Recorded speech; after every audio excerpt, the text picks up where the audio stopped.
like I said, man, it's a quick hundy. You should have no big deal. Hey, welcome, Sure, man. welcome to the Outlaw Radio Show.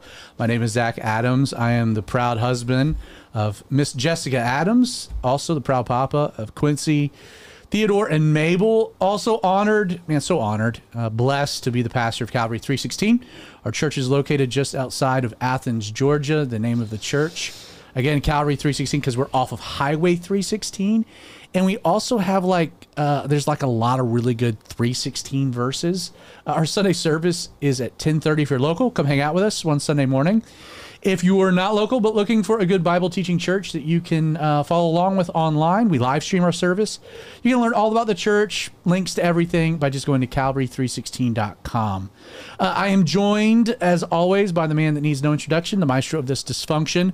He was not officially picked to be the next pope. That is now Leo the 14th. But he's still the Pope Creighton Vaughn of the Outlaw Radio Show. So he's still our pope. So...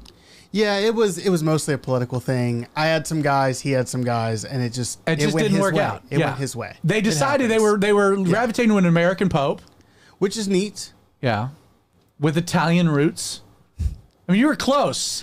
I was right there. You were right there. I was right there. Honest, I was not Catholic, which was the sticking point. That was the sticking point. It was a sticking point. They were not big on that. No, they were not big on that. It was one of the big hurdles. Yeah, honestly, and you were just not cool with bringing in the one world government. Or celibacy. Like lifetime celibacy, not... I feel like I want to at least have a chance. Nailed. Yeah, I mean... Oh, man. Good choice of Well, hey, that's a great segue. We've got Dear Daddy. How you doing, Vinny? Fantastic. Yeah, the joke being that Creighton is still looking for the special one. You and Pope, that's one of the things you and Pope Leo have in common. Hey, except I'm looking and I would hope is not. Because I feel like vow breaking's a no-no. Probably a no-no. Yeah, sounds like a no-no. Yeah, yeah. Also got Spice Daddy with us, with the special Spice Daddy hat. That's right. Yeah. Explain the ball cap, just for those that might not know what that symbol is. Here, hold it up to the camera. I don't know if people can see it. It's a little far away from me. Oh, there you go. That worked. Yeah. Just the Arabic letter of Nun. It just stands for the Nasrani, was what they call Christians in the Middle East, or Arabic speaking countries. And that logo became symbolic over the last decade. Yeah, so Daesh or ISIS would go around and they would paint the symbol on Christians' homes right before they went in and murdered them. Yeah, it was a way to identify who the Christians were for persecution. So it's kind of become the new Ichthus. Ichthus, and Ichthus was the fish that you'd see on the back of people's cars through the mid-90s. The Ichthus, that was a big thing in the 90s, wasn't it?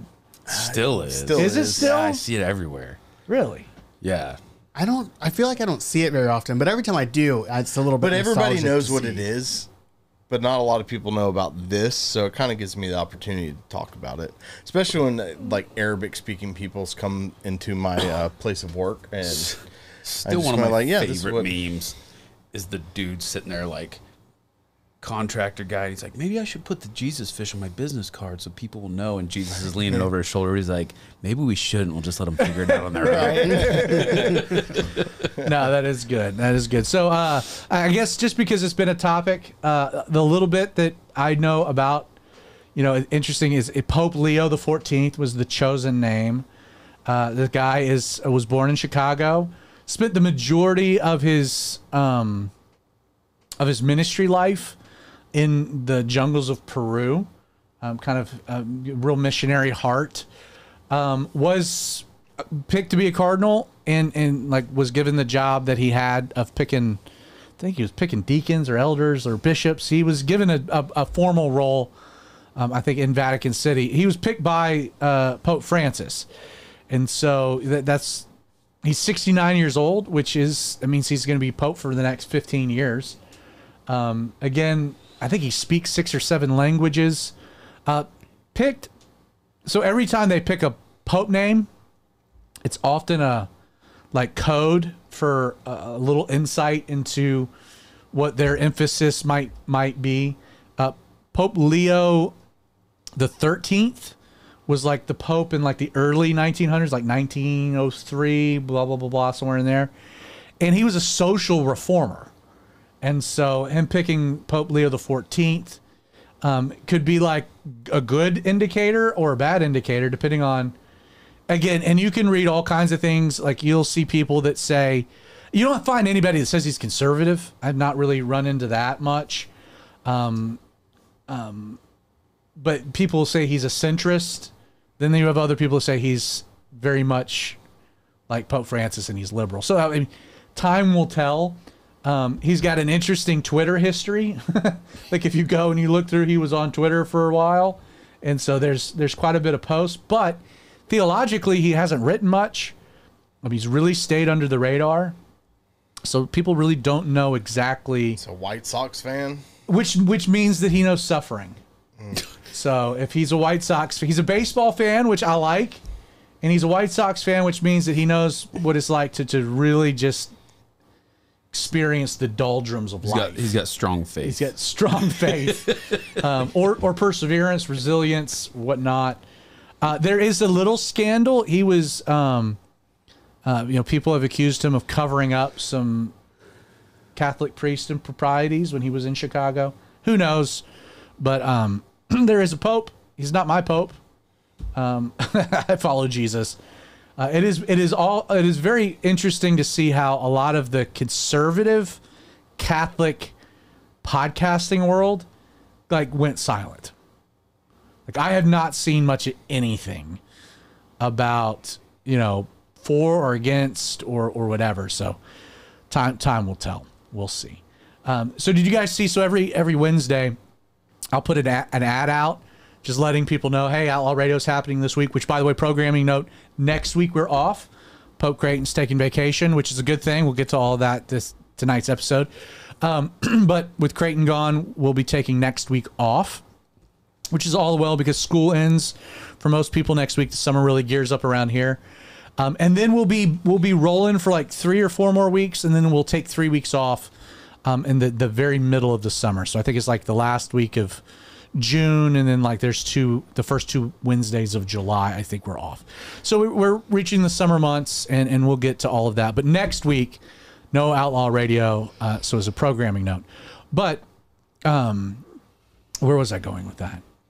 If you want to hang out during those weeks that we're off, let me know. Hit me up on my X, Spice Daddy 316.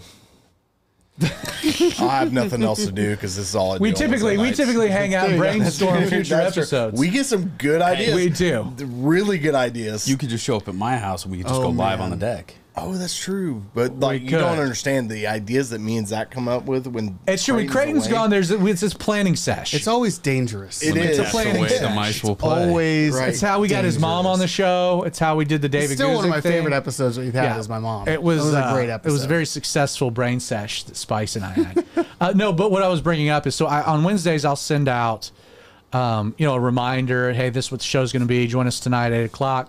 And I try to do a different logo or a different picture associated with it. So we're going to be talking tonight about Sabbath, about we work too much. We'll get to all of that. So I thought vacation photo, and a good buddy of ours, for their 50th wedding anniversary, him and his wife went and took a much needed vacation into the Caribbean. And so they got a sailboat and flew into an island, and then what would you say? What would you call it? Caravanted around the Gallivanted. Gallivanted. They island hopped like Jack Sparrow, and they would have to take a dinghy from their sailboat to the island restaurants and dinghy. Anyway, because you can't bring the boat all the way in. It's whatever. So our brother Frank had a great trip and was sending some photos. So that was actually one of the photos, and I think the island was the island that they used for some of the Pirates of the Caribbean movies.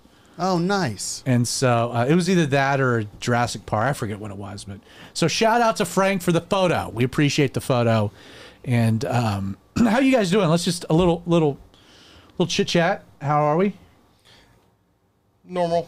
Just normal? Well, not normal. I mean, you're right on the edge of changing your profile. Yeah. You're not. This is not normal. This is like when we come back from vacation, you might be gone. Maybe. So when we came up with this pepper poppers idea, I was kind of, oh yeah, nobody really wants to hear my ideas about what my favorite this or that is. Man, it is. 2 out of the however many videos that we posted so far are in our top 10. Well, real quick, so you rolled out the first version of the pepper poppers. Yeah, first version was my top 10 favorite Christian movies. Okay, so we did that. Now we are rolling out the first episode dropped. My top 10 favorite Christian books or book series. So the last one has gotten up there. I mean, if I hit like 500 views on it, I'm taking the potential podcast so right now it's like potential up and coming podcast. Yeah, I'm taking potential's gone. Yeah, well, as soon as it gets to 5, I feel like 500 is the number that I need to get to take the potential off. I'm with you. I think 500 is the number. So we need to get Spice Daddy 316 to 500 views on the pepper poppers on pepper popper, one of the videos. Pepper Popper 1. Anyway, it's fun to say, isn't it? Ridiculous. Everybody's got to be good at something. We're still looking for that, right? So, dear Daddy, how are you doing? Good. I been busy. Accidentally worked too hard today and heat stroked out. I didn't even know that. I mean, I've heard of it, never experienced it. It was humid today, like sneaky, humid and hot, and it's coming. And I get down.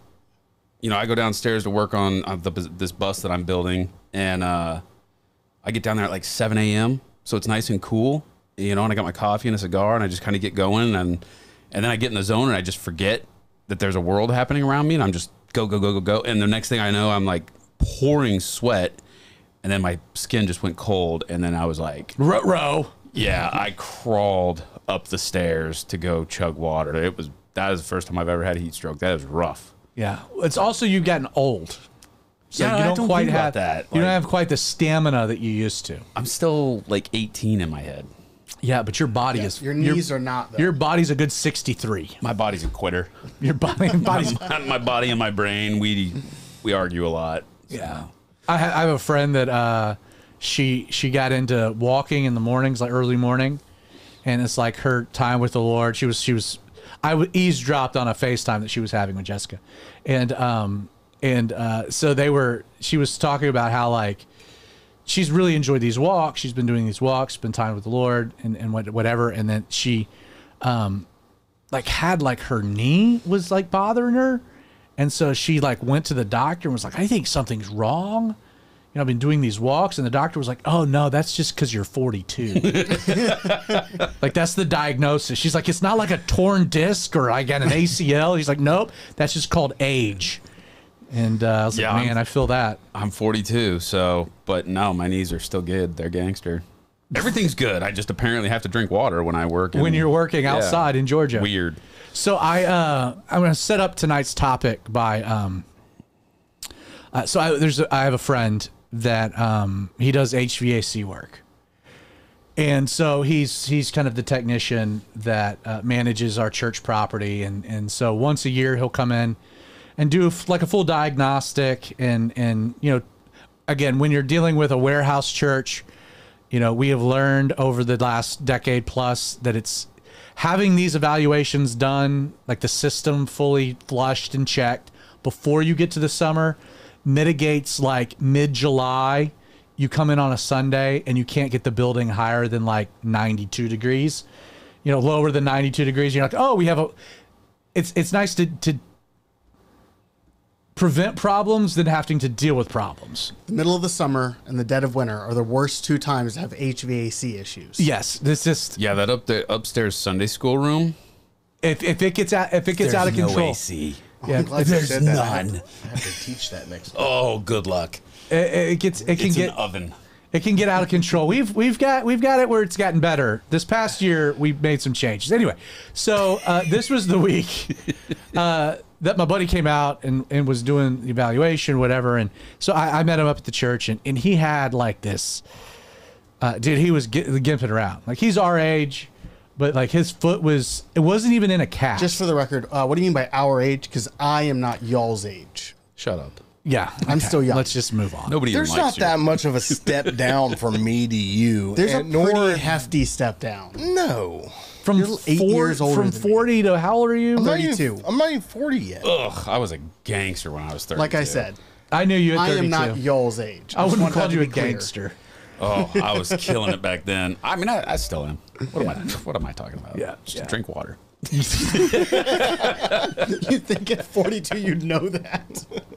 Didn't learn that in my early 30s. Oh, my Really, goodness. like, I'm really bad. Like, when I'm on a project, I can see the finished product in my head. Yeah, and you it's just gotta like, get there. I gotta So get you there. didn't have like, oh man, I'm really thirsty right now. That never crossed your mind? Nah, I'm just working.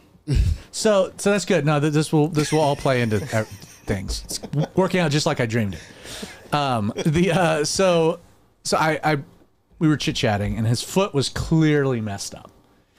And I was like, bro, you know, you're gimping around. You all right? And he's like, yeah. So 2 Saturdays ago, I had just gotten a skid steer to do some work on our property, and like I guess like it threw him out the skid steer, but like one foot kind of dropped the bucket or whatever, while the other foot was like in between, and so like it basically folded his foot over. So like all the bones across the top of his foot and all of those his foot got folded in half. Yeah, I've done that. It's not pleasant. And then it popped back up, and like so we went to the emergency room, and they're like, we can't do anything until we can't even see anything until the swelling goes down. You gotta get the swelling down, and like the next couple days. And so like he kept it in an ice bucket to try to go. Like the Lord was good because like everything broke but stayed in line. So like it didn't twist it. Yeah. So they're like, as long as you stay off of your foot, which he's doing HVAC work up at the church. He had a guy with him. He's like, I told my wife I'm not doing anything. I'm just overseeing that it should all heal okay. But we were talking, and he goes, and he is the consummate, and a lot of blue collar guys are this way. I mean, he's a workaholic. And he's a workaholic because if he doesn't work, they don't eat. You know, I mean, it's not like he's self-employed. You know, he has his own company. It's one truck. If he's not out hustling, they're not making any money. And he does very well for himself, but he does very well for himself because he works very hard. And so we were chatting, and he was like, they just had another baby, and he's got this new property he's working on. He's like, dude, he's like, you know, he's come to our church a little bit over the years, not much. I haven't quite figured all that out, but like he does our HVAC because he's still a project, and I love him. I think God has a big plan for him. If he's watching this, dude, come to church. But he made the comment. He goes, you know, I just really have felt like, you know, over the last several months, the Lord has been telling me like I need to slow down, like I'm working too much. And I laughed. I said, the Lord, you mean your wife? He goes, yeah. Yeah, she's made it very clear that I'm working too much and that I need to spend more time at home with the kids. I got these 2 little boys that need to see me. He's like, man, I'm working like 80 hours a week. Like I'm crushing it, but like I'm and part of it is he loves what he does. Like he enjoys what he does, so it's very easy. It's very easy to work a lot. And that got me thinking. He was like, he goes, I really feel like this foot thing was kind of like the Lord saying, if you're not going to listen to me, then I'm going to slow you down. And he goes, yeah, he has a way of doing that. He does. Yeah, and I know like you can speak to some of that in just a moment. In fact, you have any stories that... A very fresh one. Okay, explain this. So flew one of my professional photographer buddies out here last weekend, as well as my IT guy that does our Review Diesel website, to crank out a bunch of YouTube content. And Sunday morning, you know, I flew them out Thursday, Friday, Saturday, and they were flying home Tuesday. And so Sunday morning, I was fully planning on bringing the 2 of them to church and check out the church, and this is where we go to church and stuff. And they were like, no, we're only here for this many days. We're going to work. We're going to grind out more YouTube. And now, you told this story last week about how how they like it all went to crap. It went to absolute crap, and I just like started laughing, and you know, my buddy Danny was kind of getting pissy with me. He's like, I don't think it's funny, and I'm like, it is, because God is destroying everything that we're trying to make happen because we didn't honor His day of rest. And let me take one step back, because I know your story very well, but like you're where you're at in life. This is where I thought you were going to go, but you're at this place in life because like God had to screech you to a halt because you were working way too much. Yeah, 80 hours a week. Running basically a diesel shop. Yeah. And it was like a come to Jesus moment of like, what am I doing? That was a hard thing. It was. I've been a workaholic my entire life. And so when I was 35 years old, it came to a screeching halt, and through a series of unfortunate events, but fortunate events, because it opened my eyes to listen to the Holy Spirit. I will say I've been a Christian for 30 years, 32 years, gave my life to Jesus, and I know everything changed, but I will admit that until I was 35, I did not listen to the Holy Spirit. I didn't even speak to the Holy Spirit. I said my prayers diligently, very little Bible study, very little church. I was all work. And at 35, I gave up every aspect of my life to the Holy Spirit, including what I wear in the morning. I mean, it's like I'm at the point in my life where I am channeled in and listening and talking to God daily, hourly, by the minute. And if I don't listen to what I am coaxed to do, it very quickly, everything just goes to shambles. And it's hilarious to me. So I want to talk about work today. I know this is like, again, this was fun about the show is like every week's a different topic. And I try to, I have a database of like topics that, you know, from time to time we'll pull from. I have an idea, actually. I ran across a website. So we've always joked about Bible roulette. You know what Bible roulette is? Oh, yeah. So, you know, like, oh, I don't know what my morning devotion is, so I'm going to just like, there it is. Even I, he who comforts you. And, you know, you just like, oh, I'm in Isaiah 51. Isaiah you can get all kinds of things. There's a website, though, where you can like kind of tailor, or you're like, I want to do Old Testament or New Testament roulette. And it'll give you, you hit the button and it'll give you a chapter. Like it auto propagates a chapter, which is your, like it's your devotion for the day. Like there's several websites, but I found one that's a good one. So I'm really not a big fan of the idea of Bible roulette because it is, you never know where you're going to land in or what it means in context to the rest of the Bible. Yeah. But they made a website that makes it easy. That makes it really easy. I have thought like from time to time, you know, if I don't have like a really clear plan for the show. When have we ever had a really clear plan for the show? There's a plan. These guys. I got like notated tabs in my Bible. Like we don't have a plan. Anyway, I do think it'd be fun to like play. Like, so we had a season when I was coming out of recovery where it was like, Creighton, you came up with a topic because I didn't have the bandwidth to do it. So it was like an unscripted show.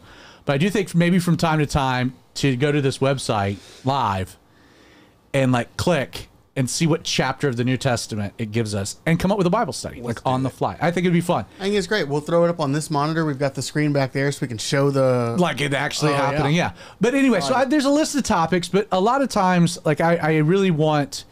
I have found that, especially with this format, if it's something close on the heart, fresh, it comes across well. So I bumped into him. Buddy came up to the church yesterday. We had this conversation, and then that just brought back like my own experiences because I was a workaholic as well, struggling with the dynamic of pastoring a small church, the only employee, wearing multiple hats, having 3 little kids, a wife that sometimes got neglected as a result. You know, I worked a lot because there was a lot of work to be done. And it was one of those things where my experiences with COVID, getting sick, getting put down, and then even coming back where like I couldn't do everything I used to do. Like I could do one thing. That was study and then teach on Sunday. And then over time, as I've gained the ability to do things, like I had the thought, like the last couple Mother's Days, I've had Carrie, a girl in our church, go and get Mother's Day flowers, for Mother's Day, and get all that organized and set up, because I just physically couldn't go and really do that. But this year it was like, nah, I can totally do that. So I put in the order, got the flowers, put them in the buckets, and it was like, these things work again. I can get back to working. But like talking to my buddy and then saying, yeah, this happened because like I really feel like I need to slow down, really brought back up to my own heart, like, the struggle with work is that as men, we get a lot of value and meaning from work, which is a good thing. God kind of created it that way. But because we do, it very quickly can become an identity. And then subsequently, because of those dynamics, when we try to put boundaries on work and more specifically take time off of work, we end up feeling guilty about it. Like, Vinny, have you guys ever experienced that? Oh, 100%. I feel like the biggest loser when I'm sitting on the couch watching TV on a Saturday morning. Like, right, like when you're not working, like I should be working. Yeah. It's hard. Yeah. Especially when you do what you love. Yeah, Spice. Especially for me, like, and just because I don't have a family. Like, you feel like a sluggard. Yeah, like if I'm not working, what am I doing? Like, there's no need for me to rest. And I mean, I've missed lots of church activities and stuff like that because I gotta work. And I like the church, but at the same time, I feel bad for missing work because I don't have a family to go home to, so it's not. No, that's not a response. Absolutely, no. I think for y'all, it's a little bit different because you can have that excuse of, oh yeah, I got a family, I need to spend time with them. I don't have anybody I need to spend time with, except for myself. I can spend time with myself at work just as much as I can at my own home. So those are great. I appreciate both interjections there, because that absolutely sets the stage for what I want to talk about, and specifically why I think we're not considering work and rest in the right context for what God is trying to teach us through both. So Creighton, you just kind of gave me a little perked your attention. I mean, I'm always interested in learning new things. I think this would be an interesting. And in what way would you say that's new? Like the way I phrased that. I mean, I guess the obvious thing would be the first place you see them both is in the garden. God works for 6 days, rests for 1. So we take that to mean you should work for, America does it 5 days and we rest for 2. I'm interested because I'm not sure what I thought God was trying to teach us with that beforehand. So I'm interested to know what the new idea is. Cool. That's great. Wonderful segue. So let me maybe take one step back, because you brought up something that needs to be at least added into the conversation. I think America, so there's a lot of debates about how our secular society handles work. In America, we have a 5-day work week, and we have determined that 8 hours of work is appropriate per day, hence 40 hours in a week. So we've actually just culturally reached kind of a universal consensus that 8 hours a day, 5 days a week, 40 hours a week is appropriate. 2 days off. And then most jobs will work in, and again, this is just kind of universally, like sometimes you have, like in some jobs you have to work 90 days before you get any time off. And then you're given a few days, and that builds. Like typically, people start with a week of vacation a year. Most, it's 2 weeks of vacation a year. So you work 8 hours a day, 5 days a week. We give you 2 weeks paid a year to take off. We think that that's probably healthy for the workforce. And then we'll kind of tier that appropriately, where as you earn more seniority within a company, hence you're also gaining age, we start working in tiers where you get more, PTO, paid time off, that you can take a little time here or there. More vacation times. You get a third week. I had a buddy that was working for a major company, had been there for 30 years, and he was up to like 8 weeks a year. And it was like, and the company before, it could roll over. So like he took like 3 months off at one point when one of his kids was born because he had saved it up. And then they were merged with another company. It was like, yeah, we're not letting it roll over. So he had to like take all of it, like at once. So like, again, we do, I think societally, and there's a long history of labor laws and abuses. We've seen how negative, like we have an age in which we allow you to start working because of abuses to that. We have monopoly law. Like there are like labor unions as a result, advocacy for labor. I think America does a good job. Europe kind of is even getting, like there's some countries that are doing like a 4-day work week that's 10 hours long, because there's studies that have shown like, you can get more productivity out of the 2 hours, give another day off, etc.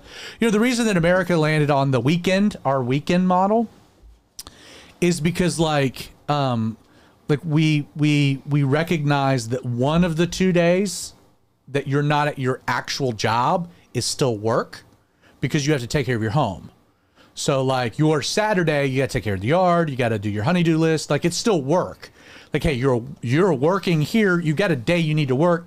So it structurally was like, we will give you 1 day where you don't have to do anything if you don't want to. You have a day where you can get your job done around the house, and then another day that you can relax, which is why I'm a big fan of the idea of the 2 days off within the biblical concept of a Sabbath, because within the Sabbath, it was only 1 day because you worked at home.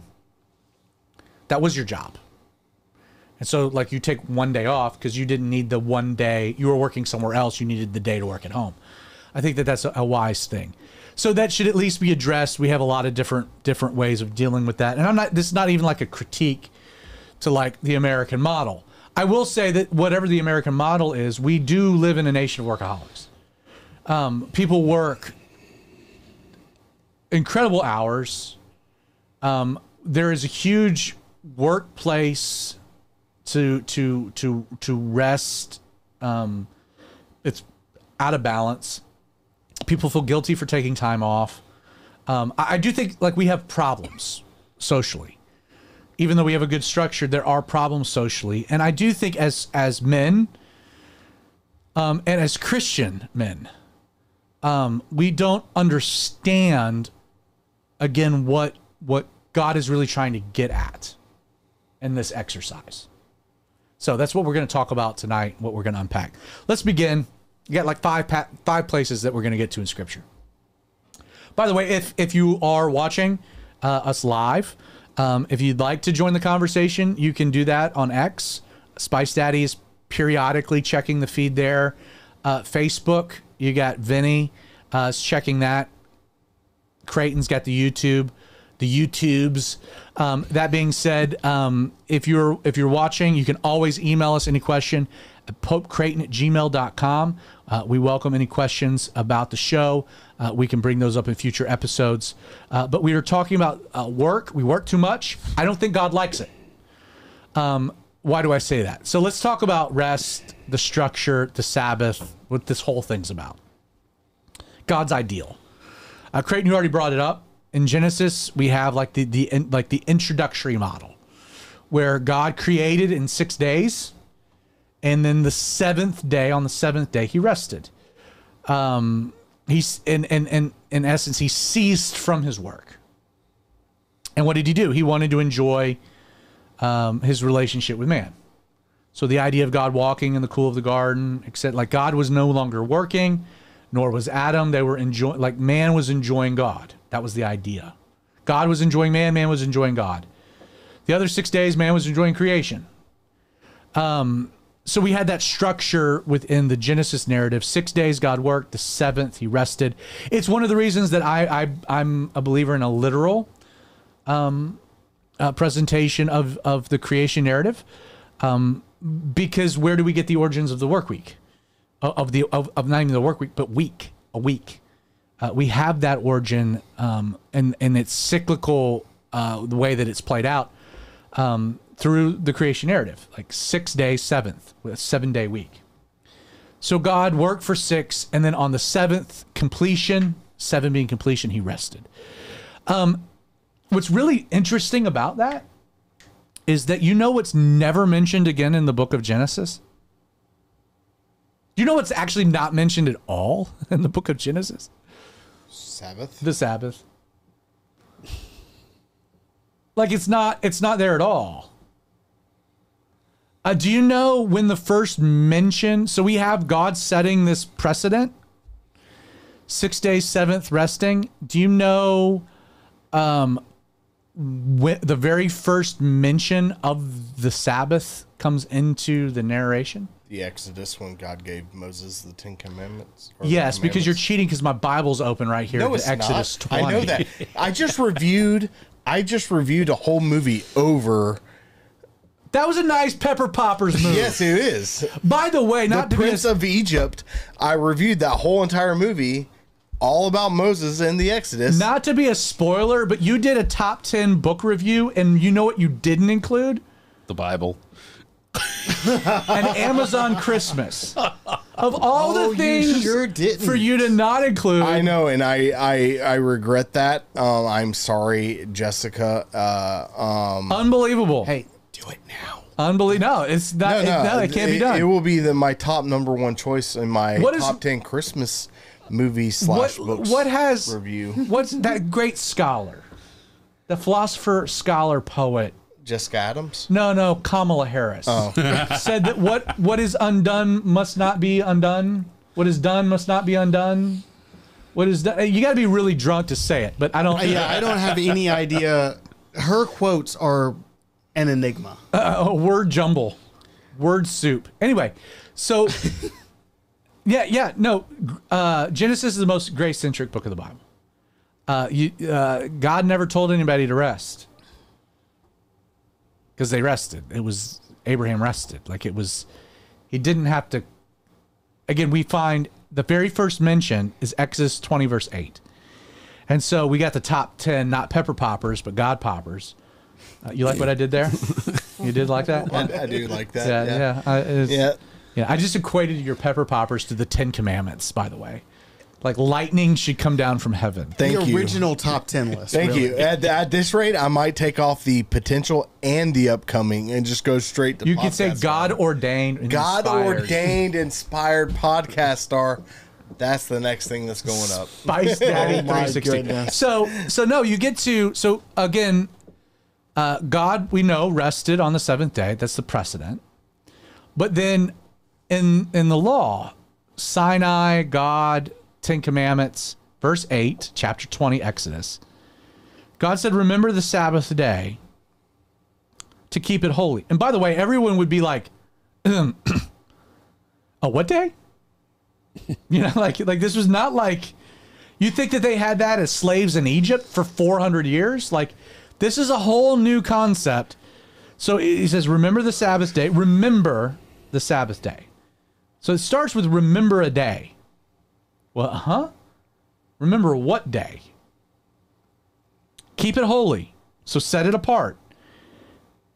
Now we need some context. So verse 9.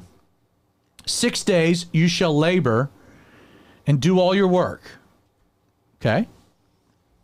But the 7th day is the Sabbath of the Lord your God. Now note that we have 2 phrases that are important.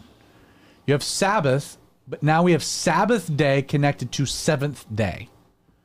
Because in Genesis, it wasn't called the Sabbath. It was this on the 7th day God rested.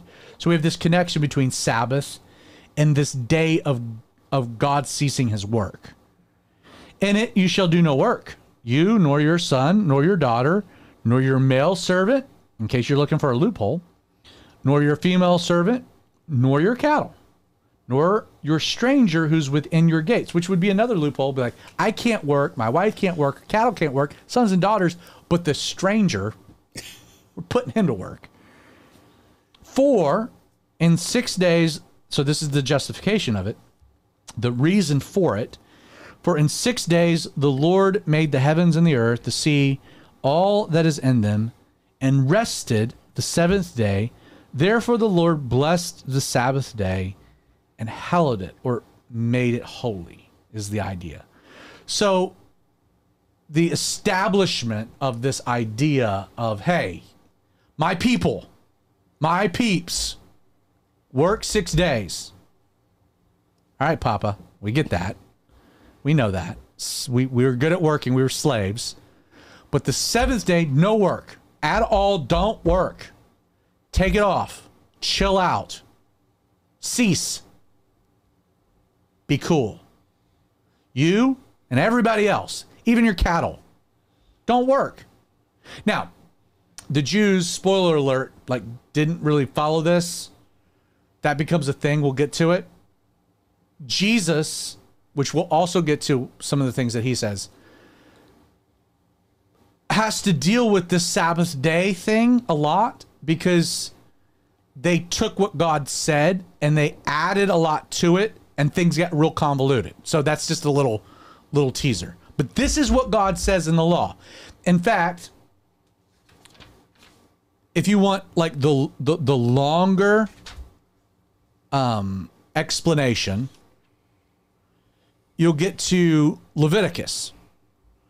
So in Leviticus chapter 23, this is like an expanded version.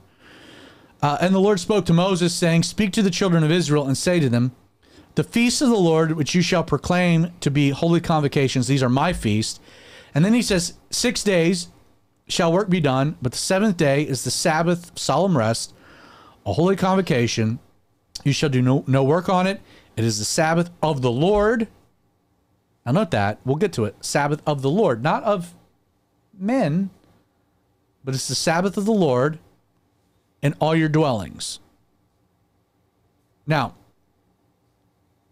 from that point, throughout the rest of the chapter, we get a bunch of feasts that are articulated.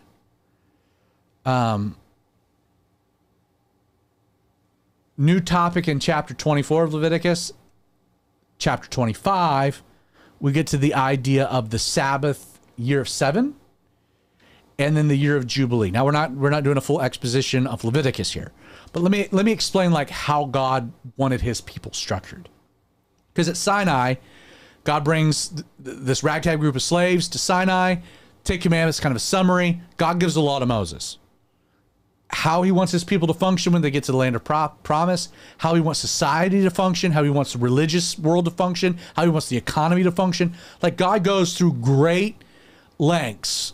How he wants healthcare to function, how he wants social services to function. Like God lays out, like it's like the Hebrew Constitution.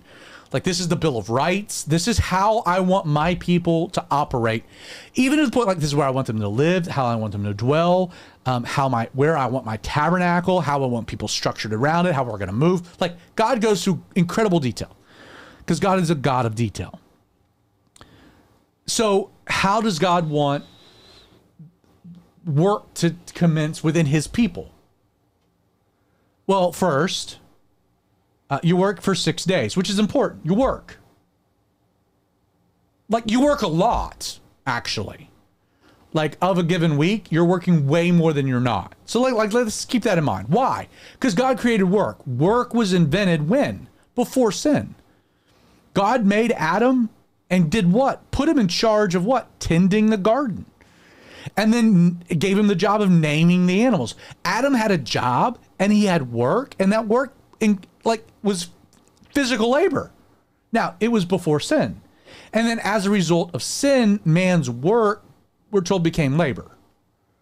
So he would still do his job, but there would be thorns and thistles and resistance.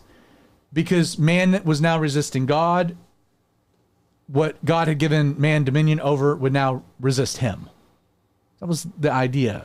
Like man's labor and frustration in that was to be a constant reminder of how frustrating man was to God, right? Which we can understand. But man was to work. Work became labor because of sin. But the idea of work is still a Part of God's perfect plan and dynamic. Case in point, after the resolution of all things in the millennial kingdom and then beyond, you know what we have? Work and jobs. Why? Because God made us to do things. So within God's structuring of his people, even within a fallen state, there was still a premium on working. But there was a context of work and then rest. So work 6 days and then rest a day. Well, in addition to that, God also worked in these 5 feasts. Now we think of 5 feasts, we think of, well, good grief, 5 weeks off. Not quite. Some of the feasts overlapped. In fact, there were 3 mandatory feasts by which every male within the kingdom was to bring their family, at a minimum, themselves, if not their family, to Jerusalem for this week-long party. So on three weeks of the year, you were to stop. So 1 day a week you didn't work. And again, you're working your field or your livestock. This is how you ate. Like this was like but you're hands off. And then 3 weeks of the year, you're leaving everything.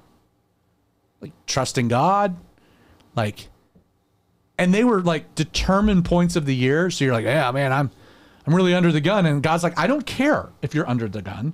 You're off, load up the truck. You're going to Beverly Hills. You know, like you're going, you know, Black Gold, Texas Tea. Like you're taking a week off. Like you need it. At least 3 weeks of the year, which is an amazing idea, really. Which is a complete, by the way, foreign thing to all world cultures. So Justin, I'll ask you as an archaeologist, as an anthropologist, are there any other like clear examples in world cultures of there being such a premium to vacation and days off?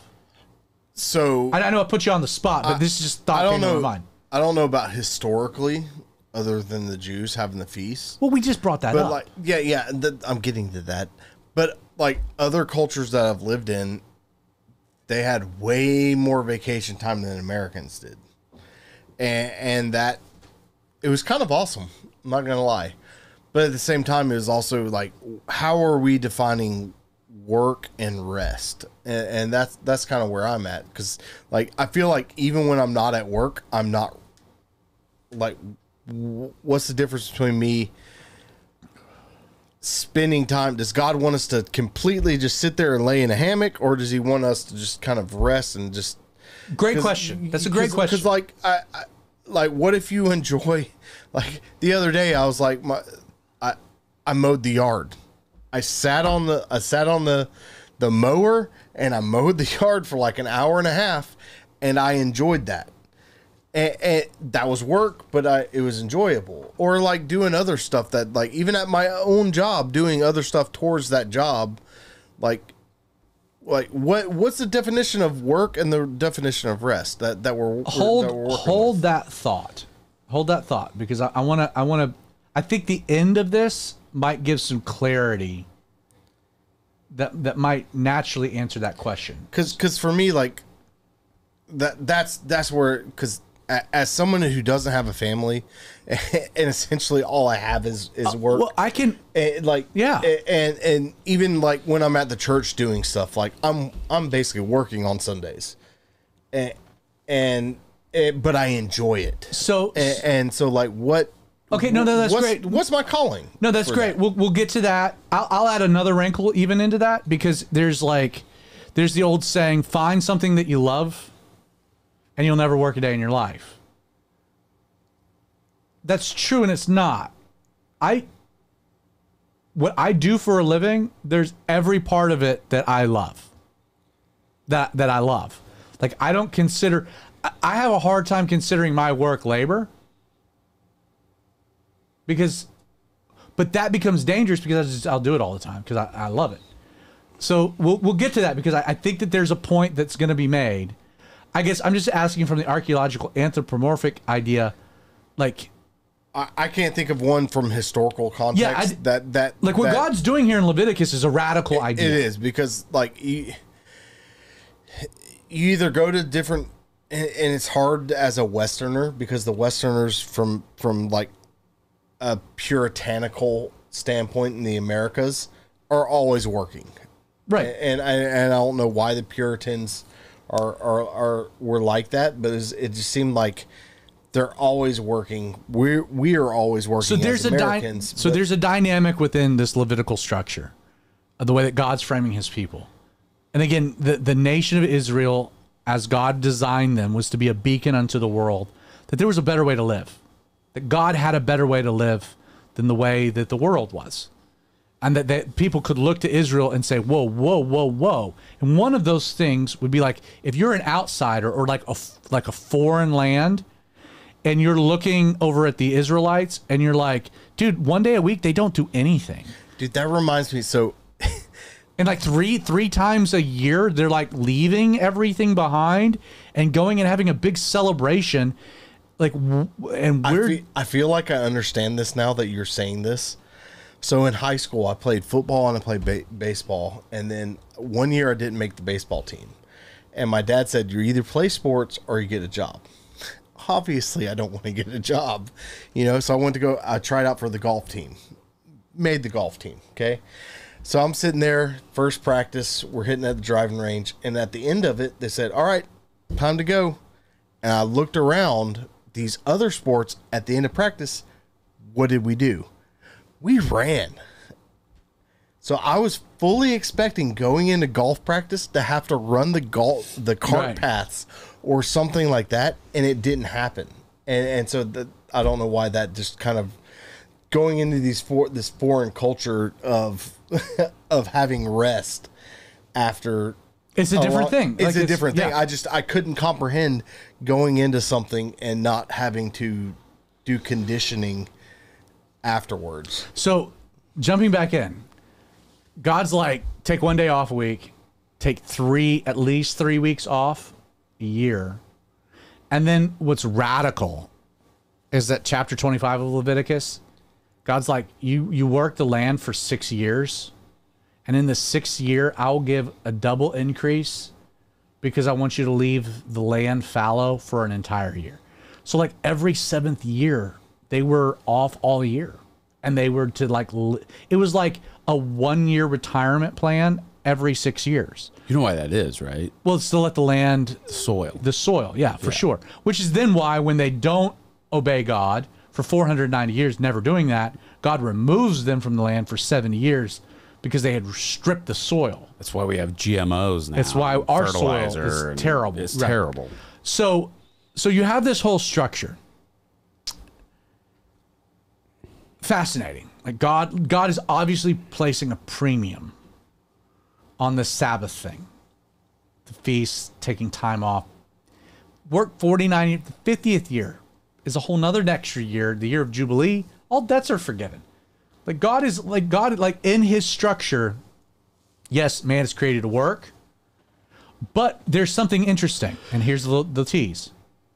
God is also saying, okay, man's created for work, but if I'm your boss and I'm saying, hey, I don't care what you do, but you're going to take a day off. You're taking 3 weeks off of vacation. You're taking a whole year off every 7th. Like if you had a boss like that, you would conclude, okay, he's serious about my work, no doubt. But you would also conclude he's also serious about your what? Well-being. Rest. So hold that thought. So God is serious about our rest. And then the question would end up being, why is he that serious about our rest? I'd never come across this story. But in prepping for this, Numbers is a really interesting book because most of it's just tough sledding. And then you get like nugget stories where you're like, what did I just read? Like Creighton, we went through a series of like when you were throwing topics out, you called them like, I don't know what the phrase you what used. did I call them? I called it something like, that happened? This happened? This happened? Yeah, that happened in the Bible. Okay, here, I got one you didn't throw out. So this happened. In Numbers 15, I'm going to start reading in verse 32. So we're still in the wilderness. This is after Sinai. Wilderness. Forgive me if I don't know if this is before or after they get refused to the promised land, have to wander. Anyway, but here's the deal. Now, while the children of Israel were in the wilderness, they found a man gathering sticks on the Sabbath day. You ever heard this story? At some point I must have, but I'm not exactly sure where it's going. And those who had found him gathering sticks brought him to Moses and Aaron and to all the congregation. They put him under guard. They arrested him because it had not been explained what should be done to him. Verse 35. Then the Lord said to Moses, the man must surely be put to death. All the congregation shall stone him with stones outside the camp. So, as the Lord commanded, Moses, all the congregation, brought him outside the camp and stoned him with stones, and he died. I'm never picking up a stick again. Hey, as long as it's not on the Sabbath. Have you ever heard this? Have you ever heard this story? It's not the sticks, it's the Sabbath. Have you ever heard this story? Yeah. At some point, I've Yeah. read through numbers, so at some point I did, So but I that don't know whole if I saying clocked sticks it. and stones may break sticks- my sticks and stones Picking may- up sticks may break my body. Sticks like, cause completely. stones to break your bones. Sticks cause stones to break your bones. Like, you look at that and you're like, what? He's serious about it. Because, like, there's a lot of other things that they do that God's, like, tries to be patient with. There's a lot of other things that God, like, especially in this, is like hammering this one home. One of my favorite things about that part of the Bible is that there are a lot of stories where it's very clear that God is like in the show them section of training a dog, which is essentially where you turn like the shot collar up so you can show them where the fence line is. And like they can touch the fence line the first time, get a big shock. And then from there on out, you can be He like, opens the earth and eats them, or sends a plague. oh yeah, he's like, oh, this is the game, and then we can be cool about some things later on. Yeah. No, the That's dude, one of my favorite things about it's that the part of the Sabbath, Testament. and he's picking up sticks. And they're like, no, it's game on. The dude's We're going. playing Jingo, right? I mean, Jenga. Jenga. And he gets stoned to death. Like, they see him, and they arrest him, and they're like, So what now? we don't know what to do with him. And God's like, no. I mean, if it's that literal, wouldn't the act of them arresting him be work?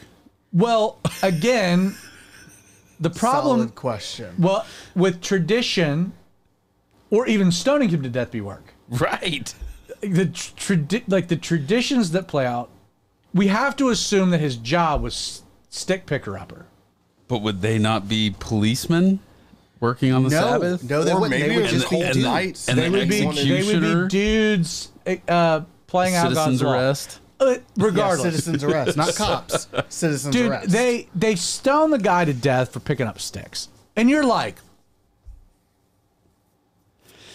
dang.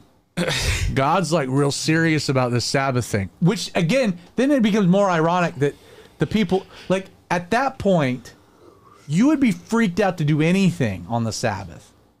Like, maybe even borderline work, right? Because you're like, the guy picking up sticks just got stoned to death. Trippy. Now, so God's clearly making this big point. Now, the children of Israel, they just never roll with this right.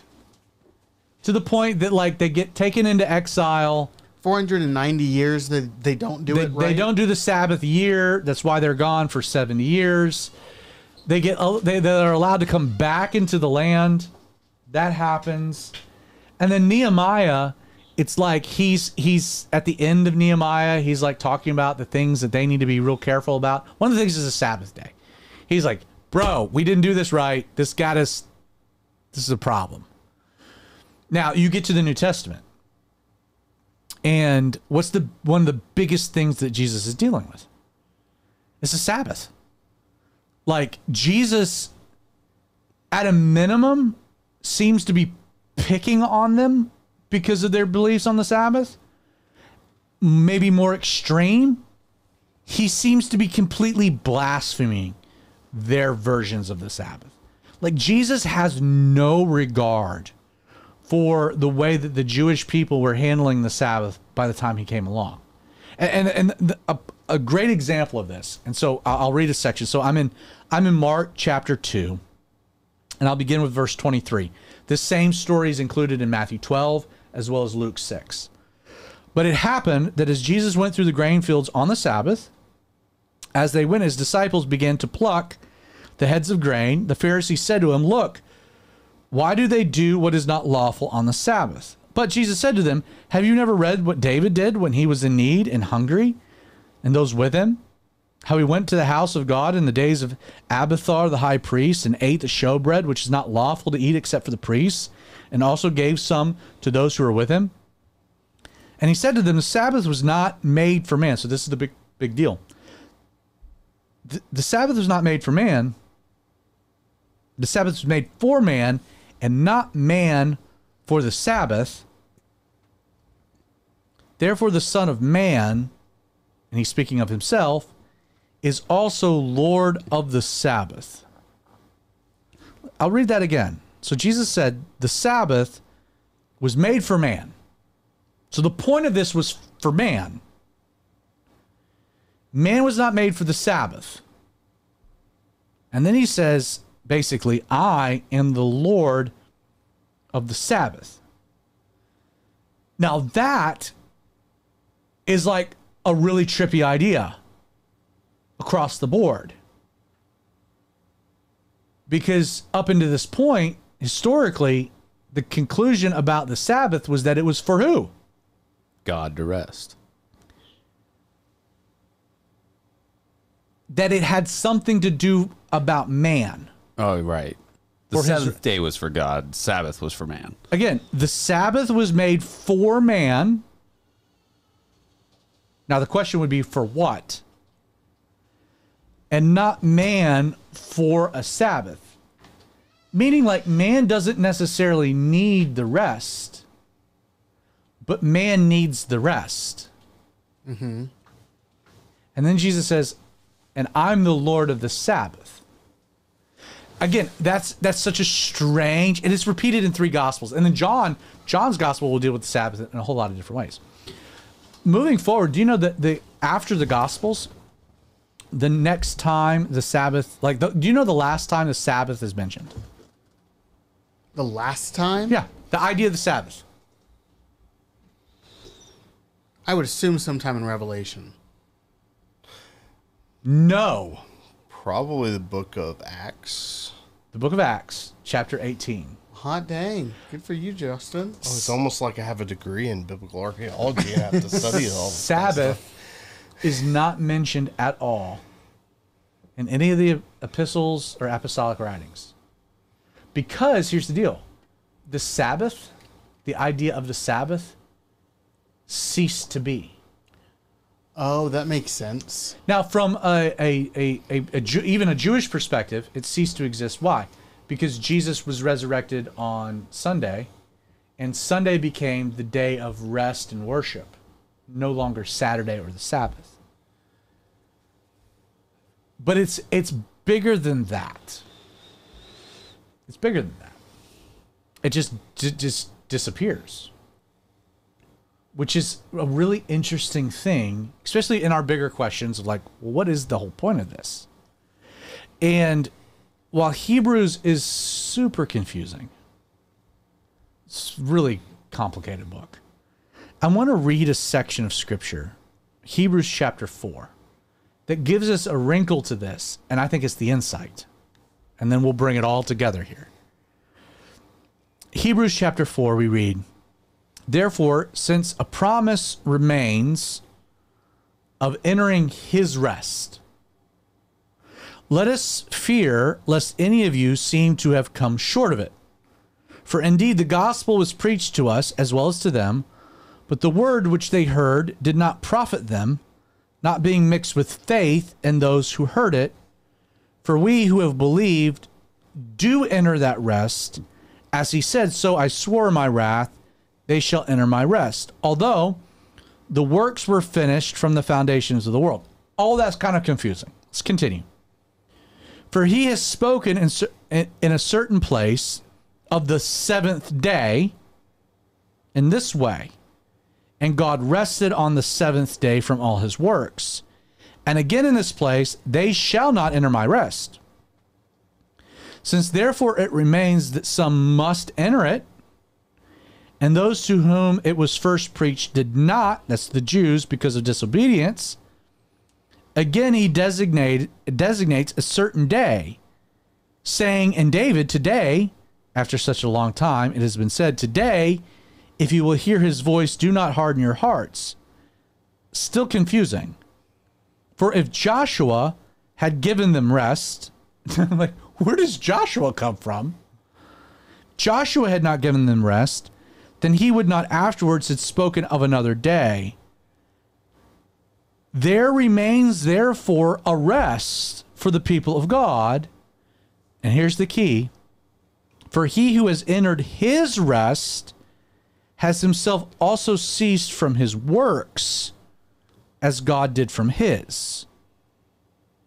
Okay, so this is what people get wrong about the Sabbath. What was the point of man taking a day off after 6 days of work? So if we go back to the precedent, in Genesis, God worked for 6 days, and then he rested on the seventh day. Okay?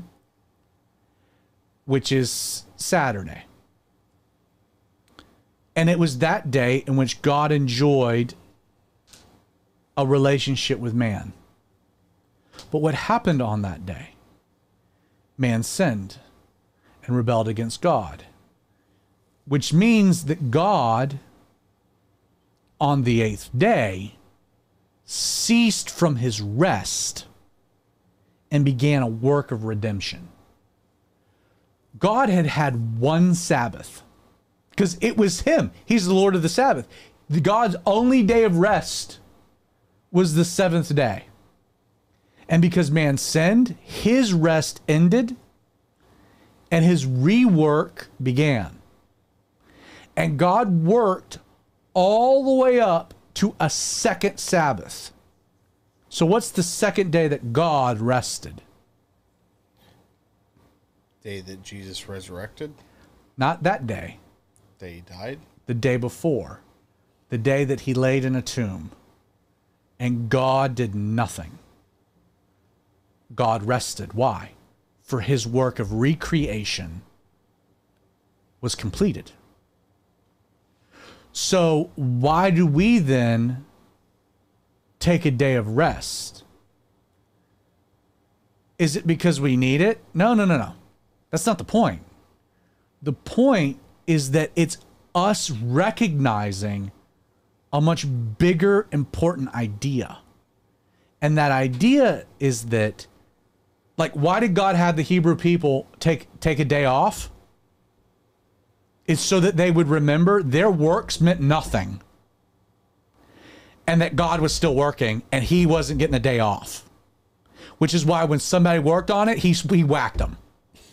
And why they disobeyed it, he exiled them. Why God took it so serious, he's like, you need to take a day off because in doing that, what are you recognizing? You're recognizing that I'm working because of your sin. And you need to stop it.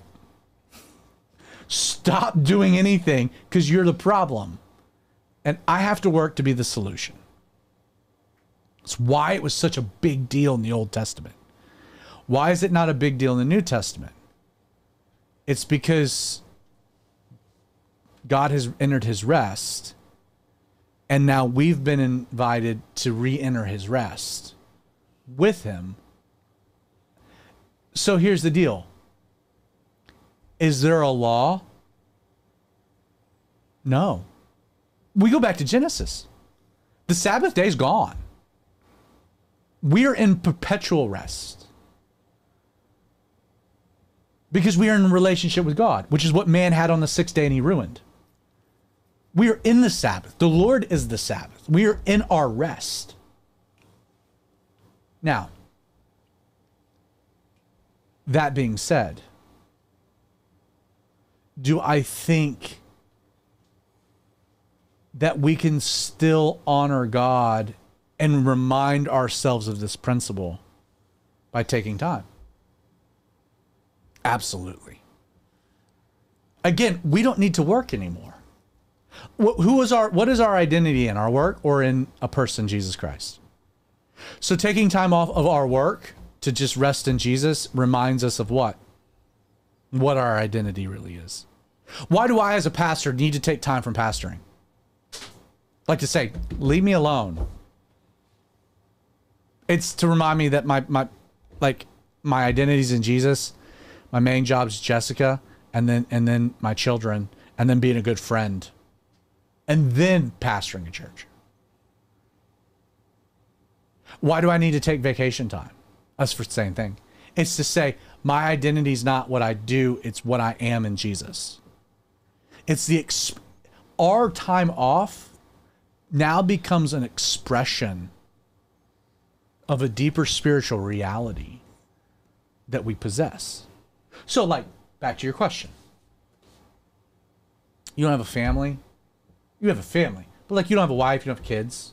I'm talking to Spice Daddy.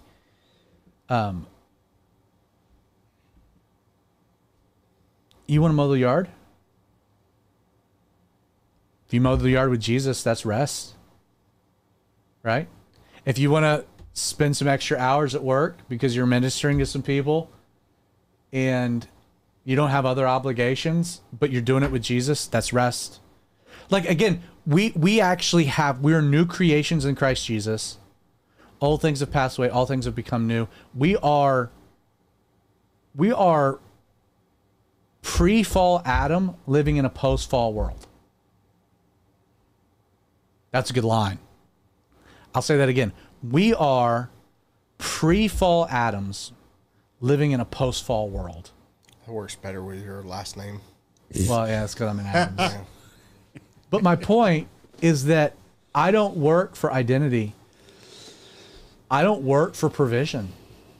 My identity, my provision, my confidence, my future, my hope, it's not in what I do. Jesus has done it.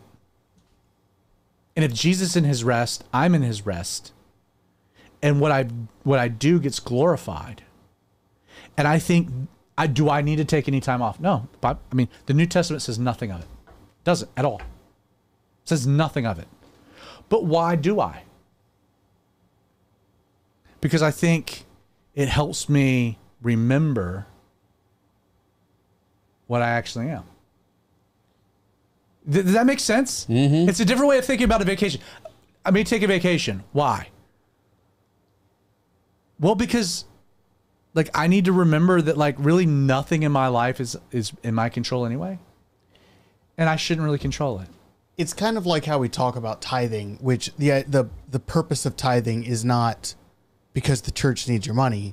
The purpose of tithing is because you need to have control over your money, and it is giving that money away is both a practice and the fruit of you having control of your money. It sounds to me the same thing is the 100%. Vacation is both you practicing having control of your time as well as not control of your time. Let me jump in. But okay. No, because I think that's absolutely a superb observation. Me taking 2 days off from work, practically, I'll just speak practically. My workflow is like my week begins Sunday morning, not a day of rest. It's a day of a lot of work. And that work begins Sunday morning, and I am grinding, enjoying every minute of it, till Thursday night. My Thursday doesn't really end until like I call it Sunday ready. Till like I'm Sunday ready. Like there's nothing else that needs to roll over. I'm Sunday ready. And then I take Friday and Saturday off. Why?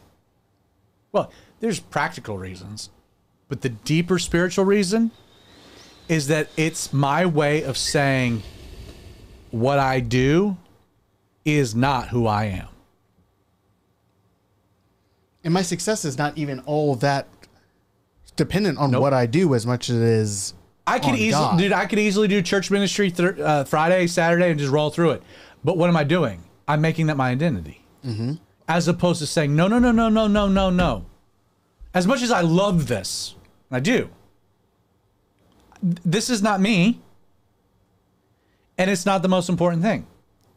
So I think like a common greeting in Hebrew for the Sabbath or Shabbat. Shabbat Shalom. Shabbat Shalom. You didn't know I knew that, did you? Yeah. So like on Friday evening at sunset is when Shabbat starts. What does that mean? Shabbat Shalom. Shabbat Shalom just means peaceful Shabbat or peaceful Sabbath.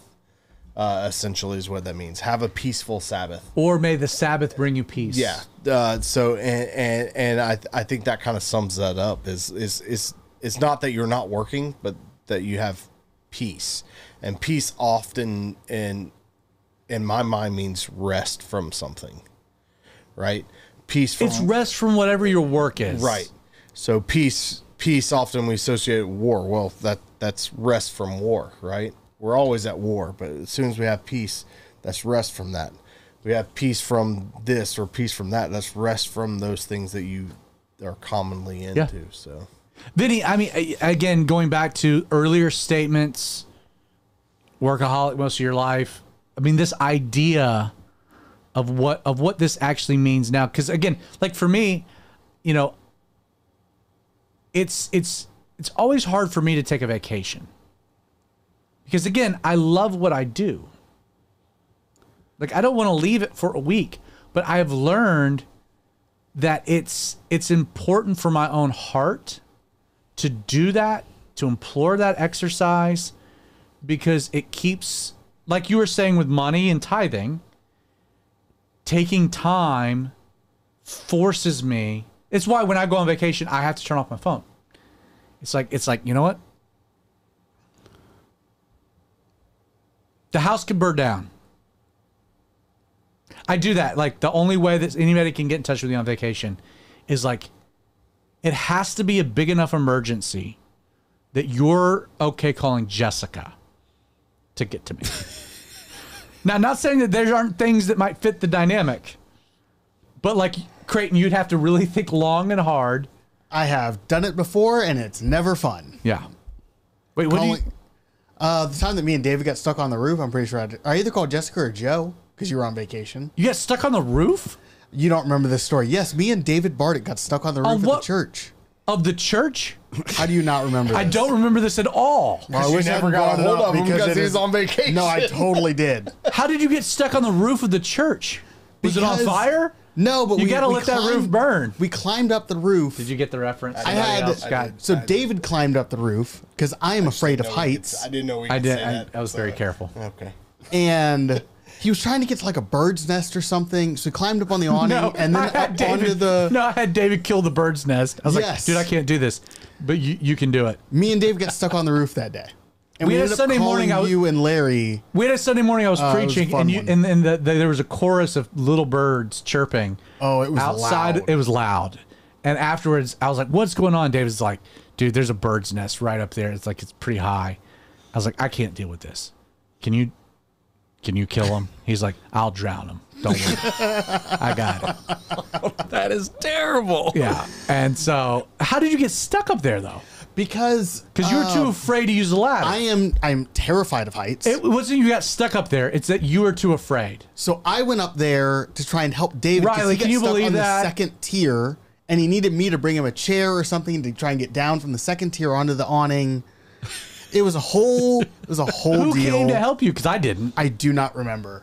You and Larry and I think Joe were. If on it was me, Larry, somewhere. or Joe, and it was that dynamic, it'd be like, y'all figuring that out. We got down somehow. I don't remember how. That was such a right. We took a hard right. Vinny, I'm surprised you don't remember that story. I don't. I do remember the birds died.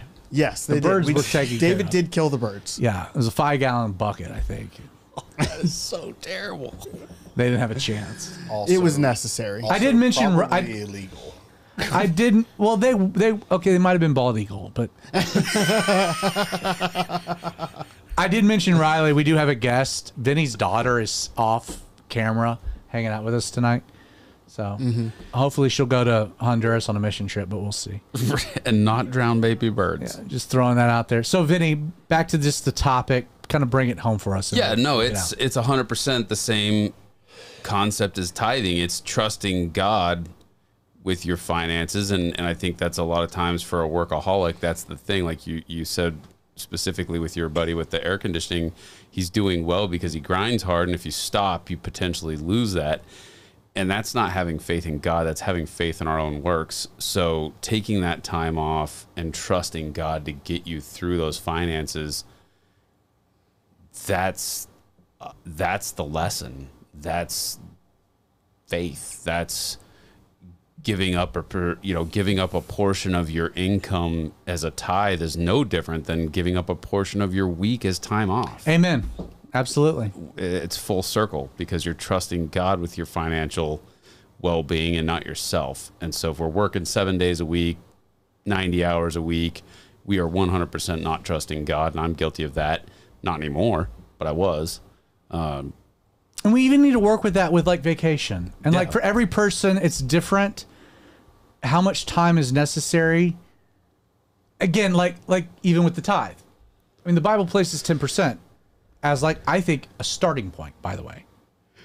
You know, it's like, well, I give 5% because that's what God said. Well, he didn't say that in his word, but you know, you do you know, like if God, like the only precedent he gave was 10%, then let's like start there. And you're like, well, I feel like it should be 11. Well, that's cool. Like it should be 50. Well, make sure it's Calvary 316. You know, like it's all good. But like with vacation time, you know, I have, to speak personally, and we'll get out of here. But so both of my boys are playing travel baseball, and the people that run travel baseball are devil worshipers because they make you play on Sundays. So they hate Jesus. Just I'm saying that with conviction. Whoever schedules these things, like you guys, you could do it on one day. You know you could.